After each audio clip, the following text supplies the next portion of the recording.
লালপুরে কর্দমাক্ত রাস্তা, সংস্কার হচ্ছে না যুগের পর যুগ, ধান লাগিয়ে প্রতিবাদ।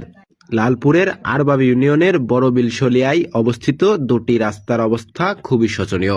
বড়বিলশলিয়া থেকে আরবাব পর্যন্ত প্রায় 1.5 কিলোমিটার রাস্তা এবং আমজেদের বাড়ি হতে দক্ষিণ পাড়ার শেষ পর্যন্ত 1 কিলোমিটার রাস্তা একটু বৃষ্টি হলেই কর্দমাক্ত হয়ে যায়। এর ফলে ব্যাপক দুর্ভোগ পোহাতে হয় গ্রামবাসীদের।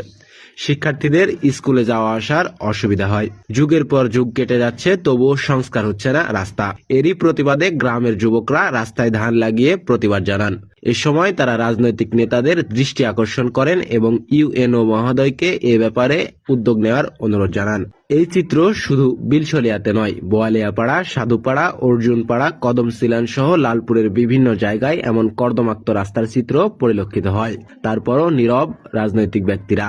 এই সমস্যার সমাধান হবে, কিন্তু কবে, সেই প্রশ্নের উত্তর খুঁজতে দিশেহারা ভুক্তভোগীরা। আমার এই রাস্তা আসতে যাওয়া আসার খুব সমস্যা। এই রাস্তা হলে কেন আমার সুবিধা। আমাদের এই রাজনীতির জগতে আসে, নেতা খেতা আসি, এই রাস্তার প্রতিশ্রুতি দেওয়া যায়, ভোট নেয়, কিন্তু আমাদের এই রাস্তা হয় না। আমাদের এই রাস্তা হওয়ার জন্য আমরা এই প্রতিবাদ করেছি, তাই আমরা রাস্তার উপর ধান লাগাইছি।